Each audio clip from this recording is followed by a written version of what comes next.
विद्यार्थियों, आज कक्षा 10 में विज्ञान विषय के अंतर्गत आज की वीडियो में पढ़ेंगे हम विद्युत चुम्बकीय प्रेरण, इलेक्ट्रोमैग्नेटिक इंडक्शन। विद्युत चुम्बकीय प्रेरण का शाब्दिक अर्थ देखें तो चुंबक की प्रेरणा से विद्युत उत्पन्न करने की घटना ही क्या कहलाती है? विद्युत चुम्बकीय प्रेरण।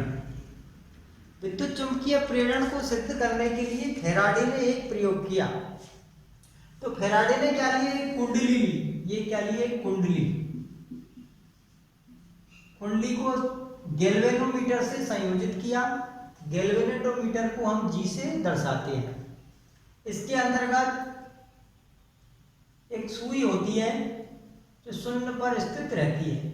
जब ये गति विद्युत धारा उत्पन्न होती है तो ये सुई विक्षेप दर्शाती है। ये दोनों साइड गति करती है, इधर भी और इधर भी। इसको हम लिखते हैं गैल्वेनोमीटर को जी से। एक छड़ चुंबक लिया। अब कुंडली और छड़ चुंबक में से हमने कुंडली को स्थिर रखा और छड़ चुंबक को गति कराया। गति कराने के पास कुंडली के पास लाए और कुंडली से दूर गए।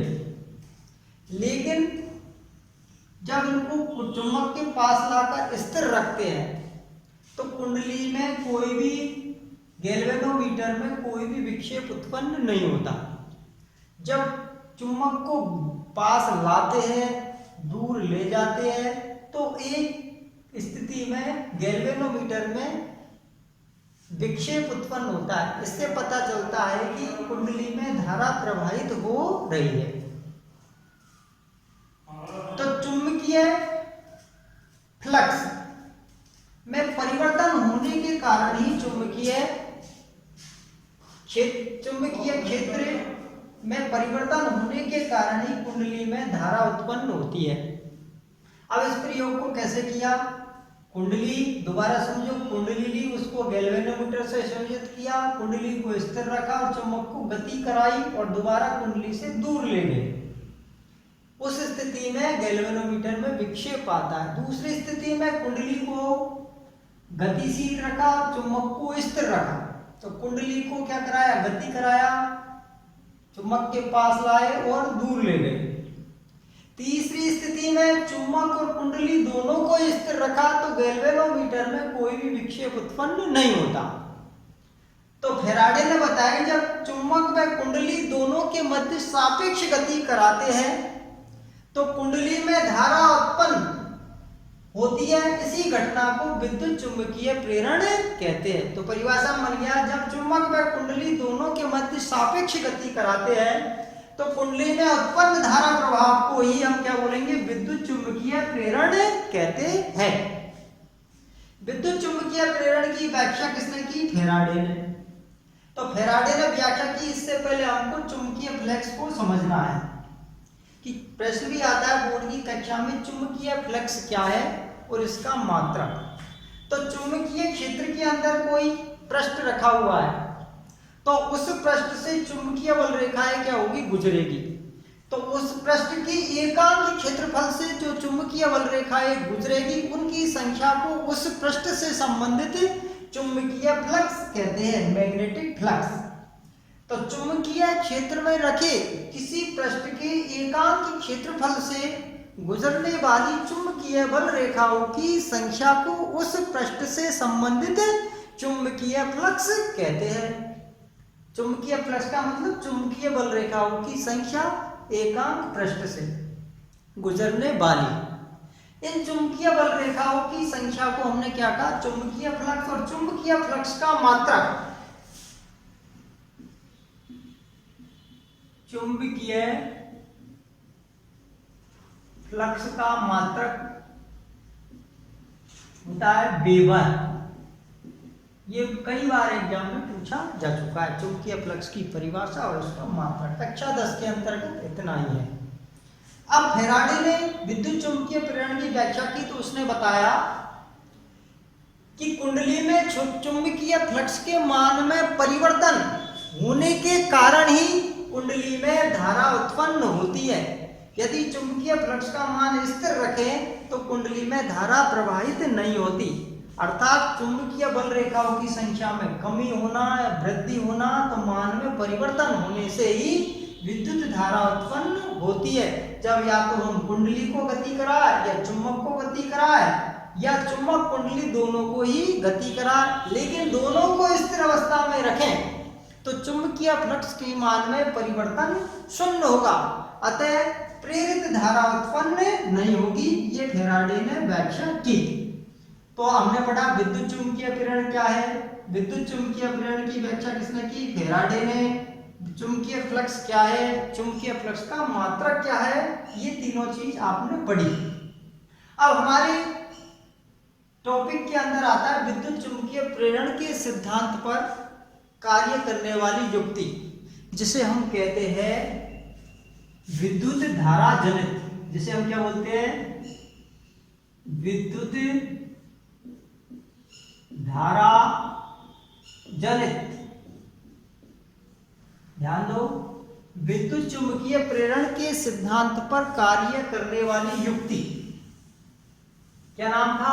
विद्युत धारा जनित, जिसे इलेक्ट्रिक करंट जनरेटर के नाम से भी जानते हैं। शादी विवाहों में आपने देखा है जब लाइट चली जाती है तो बोलते हैं जनरेटर चला दो, जिसे हम डायनोमा के नाम से भी जानते हैं। तो जो विद्युत धारा जनित्र है वो सिद्धांत किस पर कार्य करता है? विद्युत चुंबकीय प्रेरण के सिद्धांत पर। तो विद्युत धारा जनित्र किसे कहते हैं, ये क्वेश्चन आता है।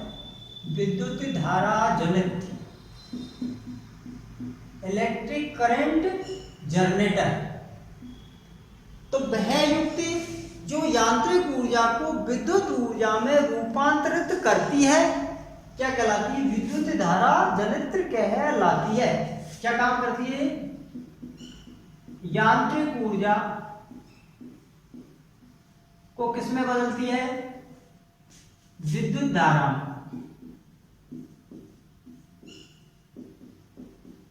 यांत्रिक ऊर्जा को विद्युत धारा में रूपांतरित करने वाली युक्ति क्या कहलाती है? विद्युत धारा जनित। अब विद्युत धारा जनित हमारी क्लास के अंदर दो प्रकार के होते हैं। अब उनका नाम किस आधार पर पड़ा? जो धारा भी दो प्रकार की होती है, एक होती है प्रत्यावर्ती धारा, प्रत्यावर्ती धारा, दूसरी होती है दिष्ट धारा। ध्यान दीजिए, धारा दो प्रकार की है सिलेबस में, प्रत्यावर्ती धारा, दूसरी दिष्ट धारा। तो प्रत्यावर्ती धारा उत्पन्न करने वाला जनित्र क्या कहलाता है? हमारे प्रत्यावर्ती धारा जनित्र।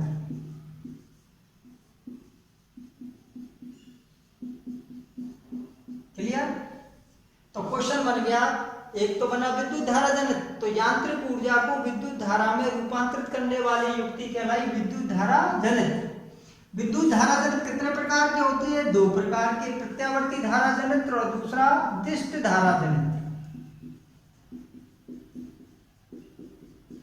तो इसकी परिभाषा क्या हुई दिष्ट धारा जनित की?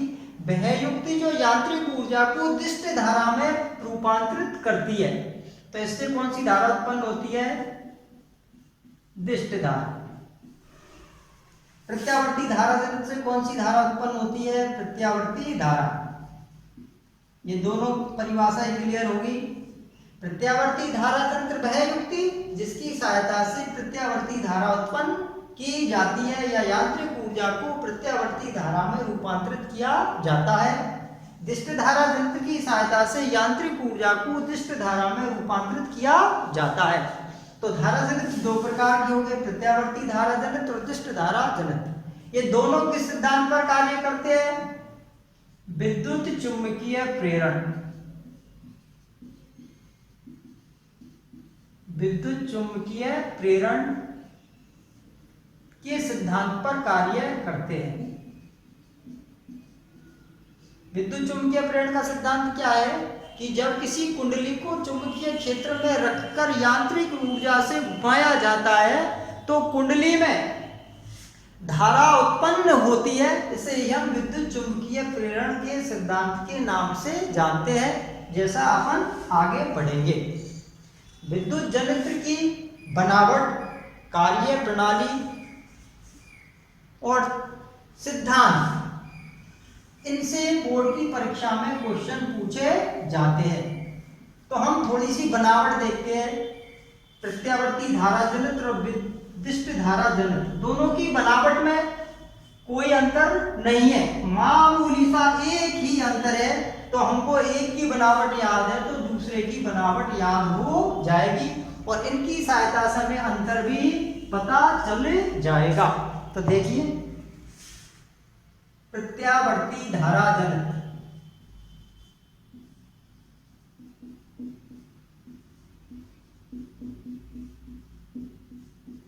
की बनावट,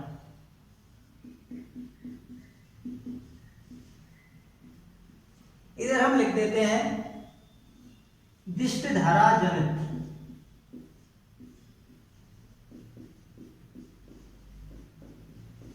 विशिष्ट धारा जनित्र की बनावट।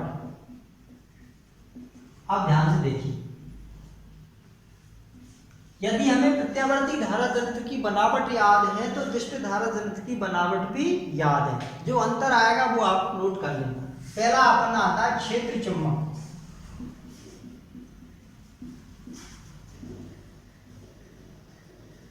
जो N और S से हम इसको लिखते हैं, इसके अंदर भी विशिष्ट धारा जनित्र में होता है क्षेत्र चुंबक।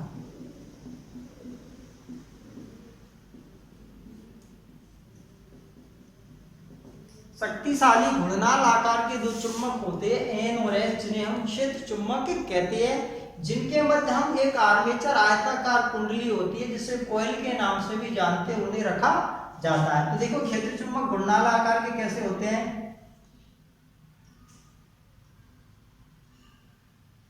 ये घोड़े की नाल के आकार के इस तरह क्षेत्र चुंबक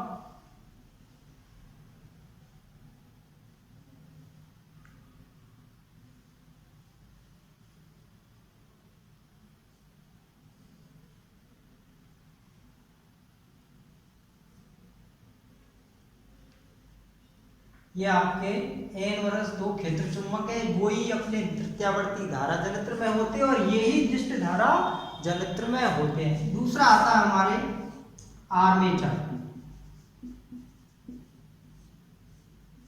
ABCD।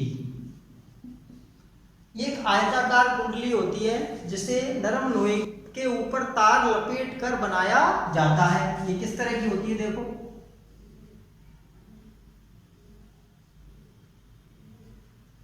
A,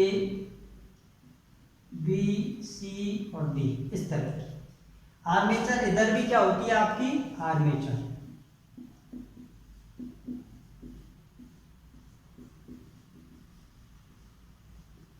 आर्मेचर एक आयताकार तांबे के तार की कुंडली होती है जिसे हम बनावट के अंदर खरकते दोनों चुंबक N और S के मध्य में रखते हैं।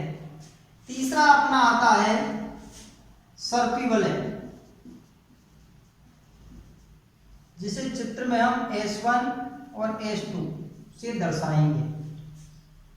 सर्पी वलय का मतलब गोलाकार छल्ले धातु की वलय होती है जिन्हें हम सर्पी वलय कहते हैं। इस तरह की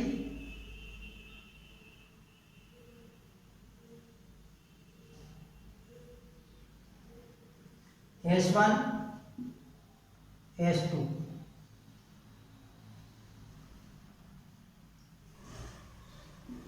ये धातु की गोलाकार रिंग होती है सर्पी वलय S1 और S2। अंतर आता है यहाँ, सर्पी वलय के स्थान पर यह होता है दिग परिवर्तक। दिग परिवर्तक विभक्त वलय के नाम से भी इन्हें जानते हैं, विभक्त वलय या कम्यूटेटर भी बोलते हैं, जिसे लिखते हैं C1 या C2। ये दिग परिवर्तक अर्धचंद्राकार वलय होती है इस तरह की।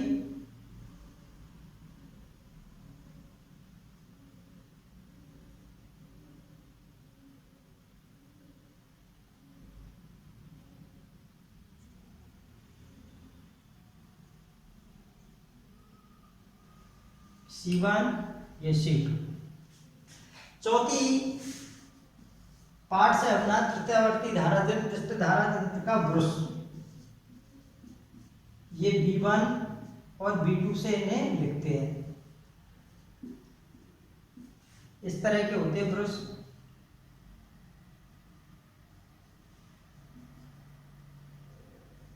इसको ब्रश को किससे संयोजित करते हैं? सर्पी वलय से। और इसको किससे संयोजित करते हैं? दिग् परिवर्तक से। ये आपके बनावट एक एक हिस्से है प्रत्यावर्ती धारा जनित्र और दिष्ट धारा जनित्र के हमने खोलकर बताए। दोबारा देखो, प्रत्यावर्ती धारा जनित्र 4 भागों से मिलकर बना होता है। दिष्ट धारा जनित्र भी 4 भागों से मिलकर बना होता है। पहला भाग है क्षेत्र चुंबक। यह घुंडनाल आकार के शक्तिशाली चुंबकीय ध्रुव होते हैं जिन्हें S और N और S से दर्शाया जाता है, जिनके मध्य में आयताकार कुंडली आर्मेचर को रखा जाता है। दूसरा, आर्मेचर एक आयताकार कुंडली होती है जो लोहे पर तांबे के तार को लपेटकर बनाई जाती है, जिससे शक्तिशाली चुंबकीय ध्रुवों के मध्य रखा जाता है। तीसरा, सर्पी वलय। कुंडली आयताकार के A और D सिरे से वृत्ताकार छल्ले हैं धातु के, उन्हें संयोजित किया जाता है जिन्हें हम सर्पी वलय S1 व S2 से दर्शाते हैं। जबकि दिष्ट धारा जनित्र में सर्पी वलयों के स्थान पर दिग् परिवर्तक C1 और C2 जुड़े होते हैं कुंडली के A और व D सिरे से। ये कुंडली का A सिरा है और ये D है।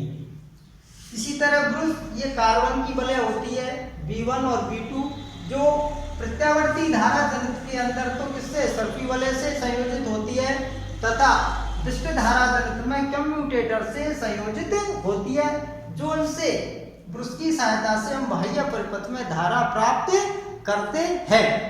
तो हमारा क्वेश्चन बन गया प्रत्यावर्ती धारा जनित्र की बनावट और दिष्ट धारा जनित्र की बनावट कैसी होती है तथा प्रत्यावर्ती धारा जनित्र और दिष्ट धारा जनित्र में अंतर।